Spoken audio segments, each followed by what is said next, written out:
The sound that came through that tiny speaker didn't belong in that room. It was my father's voice, weak, strained, but unmistakable. Before we continue, please hit the like button, subscribe to the channel, and turn on the notification bell for updates. Every conversation stopped. Even the air felt like it tightened. Victor froze mid-step. "No," he said under his breath, shaking his head like he could undo it. "No, this isn't—" The lawyer raised a hand, silencing him without even looking up. We all listened.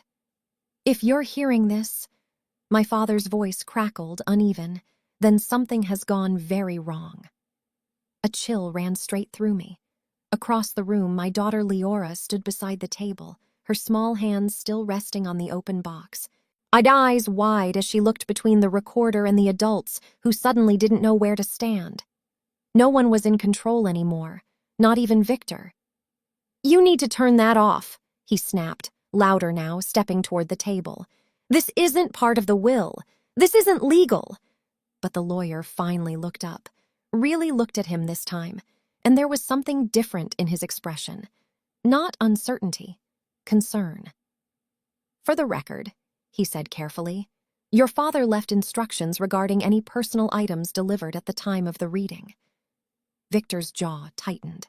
"That doesn't mean—" "It means," the lawyer interrupted, calm but firm, "we listen." The room shifted.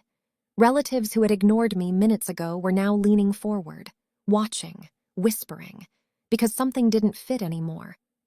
Victor had been so certain, so prepared, so quick to throw me out like I didn't belong.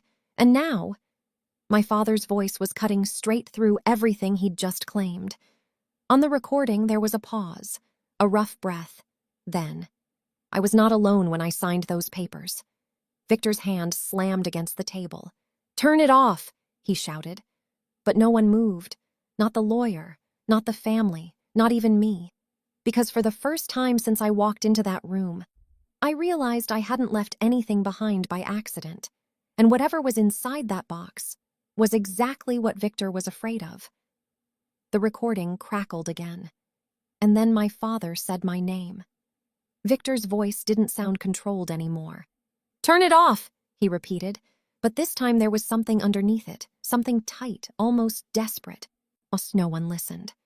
The lawyer adjusted his glasses, eyes fixed on the recorder like it had just rewritten the rules of the room. Across the table, my aunt leaned closer to my cousin, whispering, "Why would he record this?" Because he knew, I thought. Because he didn't trust what was happening around him. On the recording, my father exhaled slowly, like even speaking was exhausting. "I want it clear. I was under pressure." A ripple moved through the room. Victor let out a short, sharp laugh. "Pressure?" He was sick. He barely knew what day it was. That wasn't true, and everyone there knew it. I took a step forward from the doorway. No one stopped me this time. Not security. Not Victor. "I was there," I said, my voice steady. "Every day." Victor turned to me, eyes flashing. "Oh, you don't get to insert yourself now." But the shift had already started. People weren't looking at me like I didn't belong anymore. They were looking at him. The lawyer flipped through the will documents quickly, scanning dates, signatures. Something wasn't lining up in his mind. I could see it. "Mr. Mercer," he said cautiously, "your father signed this version 3 weeks before his passing, correct?" Victor nodded immediately. "Yes, that's already been established." But the lawyer didn't respond right away. Because on the recording, "There were conversations I wasn't allowed to finish," my father continued. "Decisions made quickly, too quickly." Victor's hand curled into a fist. "That proves nothing," he said. But now his voice was lower, controlled again, but forced. Like he was trying to pull the situation back under him. Like he could still fix this. Leora looked up at me, confused. "Mom, why does Grandpa sound scared?" That question landed harder than anything else. No one answered her, because no one had a clean answer. Victor stepped closer to the recorder, lowering his voice, trying a different approach. "This is emotional manipulation," he said to the room. You're all hearing a sick man near the end, confused and influenced. The lawyer finally looked up. Influenced by who? Silence. Victor didn't answer, didn't even look at him, and that was the first moment it became visible to everyone. He didn't have control over this anymore. The recording crackled again, a faint shifting sound like my father adjusting in bed. Then, those more quietly, I tried to fix it, but I couldn't do it openly. The lawyer's fingers stopped on a specific page in the will. Something caught his attention. Something important. He looked back at the recorder, then at the box, then slowly, at Victor, and asked, very carefully, "What exactly did you think was in this gift?" Victor's expression changed instantly. Not anger, not arrogance, fear. And he didn't answer. Because at that exact moment, the recording continued. I left proof somewhere he wouldn't think to look. The room went completely still, and every eye turned back to the box. Victor moved first, fast. "Give me that," he snapped, reaching for the box like if he touched it, he could still control what came next. The lawyer pulled it back instantly. No. That single word landed harder than anything Victor had said all morning. "You don't get to interfere," the lawyer continued, voice firm now. "Not anymore." The shift was complete. Victor wasn't leading this room anymore. He was reacting to it. Leora stepped back instinctively, moving closer to me as tension thickened around the table. I placed a hand on her shoulder, steadying her, but my eyes never left Victor. Because for the first time, he looked like he didn't know what to do. "Open the rest," the lawyer said. No hesitation, no permission asked. He reached into the box again and pulled out the envelope fully this time, turning it over in his hands. It wasn't just sealed, it was labeled, in my father's handwriting. To be opened in front of witnesses. A murmur spread instantly. Victor shook his head. This is absurd. You're letting a box override a legally executed will?" The lawyer didn't respond to him. Instead, he broke the seal. Carefully, deliberately. Inside were multiple documents, more than anyone expected. The first was unfolded slowly. The lawyer's eyes moved across the page, and then stopped. His expression shifted. Not confusion, recognition. "What is it?" someone asked from the far end of the table. Victor stepped closer again, voice low and sharp. "Read it." The lawyer hesitated. Then he did. "This is a notarized statement," he said, his tone tightening slightly. "Signed by your father and a third-party witness." Victor's face went still, impossible still. "It details concerns of coercion." The word hung in the air like it didn't belong there. Coercion. No one spoke. No one moved. Because now this wasn't just emotional anymore. It was legal, serious, dangerous. Victor let out a breath, forcing a scoff. Anyone can claim that after the fact. But the lawyer lifted another page. "There are dates," he continued, "specific incidents, mentions of restricted access, controlled conversations." Each word pressed harder, each line narrowing the space Victor had left to stand in. I watched him carefully, the slight twitch in his jaw, the way his eyes flicked, not to me, but to the documents, like he recognized them, like he knew exactly what was written there. "Keep going," my aunt whispered. The lawyer flipped to the next sheet. Medical documentation, signed, stamped. "This confirms your father was mentally competent during the period these statements were made." Victor's composure cracked, just for a second. Then he recovered. "This doesn't prove I did anything," he snapped. But it didn't need to. Not yet. Because the room had already shifted further away from him. And then, the recorder clicked again, still playing, still not finished. My father's voice returned, quieter now, but sharper somehow. I knew I wouldn't be able to stop it directly. A pause, a breath. So I prepared something else. Victor's head snapped toward the recorder. "No," he said again, louder this time. "No, there's nothing else." But the lawyer slowly reached back into the envelope, his fingers closing around something thicker. He pulled it out halfway, then stopped, looked at Victor, then at me, and said, "This changes everything." He slid the document fully into view, and Victor's face drained completely of color. Victor didn't speak this time. He just stared at the document like it wasn't real, like if he didn't react, it wouldn't exist. "What is that?" someone asked, their voice barely above a whisper. The lawyer didn't answer immediately. He adjusted the paper, flattening it against the table so everyone could see. "It's an amendment," he said finally, "a legally notarized amendment to the will." The room shifted again, heavier this time, because everyone understood what that meant. Victor took a slow step forward. "That's not possible," he said, quieter now. "I oversaw every—" He stopped himself. Too late. The lawyer's eyes flicked up. "You oversaw what exactly?" Silence. Victor didn't respond. It didn't need to. He'd said enough.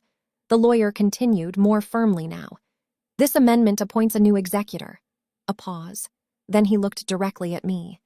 "Alina Mercer." A sharp intake of breath moved through the room. I didn't move, didn't react, because suddenly everything made sense. The late-night conversations with my father, the moments he'd gone quiet when staff entered the room, the way he insisted I keep certain things safe without explaining why. Victor shook his head, stepping back. No, that's not enforceable. That wasn't filed." "It was," the lawyer interrupted, "when filed privately, with conditional release." Victor's composure cracked completely. "You're lying." But his voice didn't carry weight anymore. It carried panic. The lawyer lifted another page. "This clause activates in the presence of evidence suggesting undue influence or coercion." He tapped the recorder. "And this," he added, "qualifies as supporting evidence." Everything connected. The recording, the statement, the medical proof, the timing. My father hadn't just suspected something. He'd built a safeguard, piece by piece, and hidden it where Victor would never think to interfere. "With her," the lawyer said quietly, glancing at Leora. Victor followed his gaze slowly. To my daughter. Standing there, still holding the edge of the box, and something in his expression shifted again. Calculation. Then something darker. "You used her," he said to me, his voice low, almost venomous. "You planned this." I stepped forward fully into the room now. "No," I said calmly. "He did." That hit harder than anything else, because it was true, and everyone could see it now. The lawyer gathered the documents neatly. "This proceeding is no longer valid in its current form," he announced. "Execution of the will is suspended pending formal review." Gasps, whispers, chairs shifting. Victor looked around the room, at faces that had supported him minutes ago. None of them met his eyes now, none of them backed him. "This isn't over," he said, but it sounded hollow, because for the first time, he wasn't the one deciding how it ended. The recorder crackled one last time. Everyone froze again. My father's voice returned, softer than before, final. "Alina, if it comes to this..." A pause, a breath. Finish what I couldn't. The recording clicked off, and in the silence that followed, no one moved. No one spoke, because the question wasn't what had happened anymore. It was what would happen next. And no one said it out loud at first, but the shift was absolute. The lawyer closed the folder slowly, then looked directly at Victor. "Effective immediately," he said, measured and precise. "You are no longer acting executor of this estate." Victor let out a hollow laugh. "You don't have the authority to just decide that." "I don't," the lawyer replied calmly. "Your father did." He slid the amendment forward. Signed, notarized, time-stamped, undeniable. "The clause is clear," he continued. "In the presence of credible evidence of coercion, control transfers to the alternate executor." His eyes moved to me again. "Ms. Mercer, that's you." The room absorbed it in silence. Victor didn't argue this time, he just stood there, staring at the papers like they had betrayed him personally. "This is manipulation," he said finally, but there was no force behind it now. A setup. I stepped closer to the table, my voice steady. "You controlled who saw him. You rushed decisions. You made sure I was kept out of conversations." I met his eyes. He noticed. Victor's jaw tightened, but he didn't interrupt, because he couldn't. The lawyer continued. "We'll be filing a formal notice to pause all asset transfers. Additionally, this documentation raises serious concerns that may require legal review beyond probate." That landed exactly how it sounded. Legal review. Not just a dispute, an investigation. My aunt slowly pushed her chair back, putting distance between herself and Victor. Then my cousin. Then another. One by one, the quiet support he'd relied on disappeared without a word. "Wait," Victor said suddenly, looking around. "You're all just going to believe this? Based on a recording and some papers?" No one answered him, because the evidence didn't stand alone anymore. It connected, perfectly. The dates, the isolation, the pressure, and most of all, the way he'd tried to shut it down the second it started. The lawyer gathered everything neatly and handed the folder to me. "Your father was very deliberate," he said quietly. "He wanted this seen, in the right moment." I took it, feeling the weight of it. Not just paper, but intention, planning, protection. Beside me, Leora slipped her hand into mine. "Did I do something bad?" she asked softly. I knelt down in front of her, shaking my head. "No," I said gently. "You did exactly what Grandpa needed." Across the room, Victor stood alone now. No one beside him, no one speaking to him. The same people who had watched me get dragged out now avoided even standing near him. "This isn't over," he said again, quieter this time. But it wasn't a threat anymore. It sounded like someone trying to convince himself. The lawyer didn't respond. He didn't need to, because this part, this moment, was already over. What came next wouldn't happen in this room. It would happen in filings, in courtrooms, in investigations Victor couldn't control. Accounts would be frozen, decisions reviewed, and every action he thought he'd buried would be pulled back into the light. I stood, taking Leora's hand. "Come on," I said softly. We walked toward the door, the same one I'd been forced through earlier. Only this time no one stopped me, no one questioned me. Behind us, the room stayed quiet. Victor didn't follow, didn't speak, didn't shout, because there was nothing left he could control. As we stepped outside, the air felt different. Lighter. Not because everything was fixed, but because the truth wasn't buried anymore. And it wasn't mine to prove alone. I glanced down at Leora. She squeezed my hand. "Grandpa knew, didn't he?" she asked. I nodded once. "Yeah," I said. "He did. And this time, when we walked away, I didn't leave anything behind. All eyes turned to me.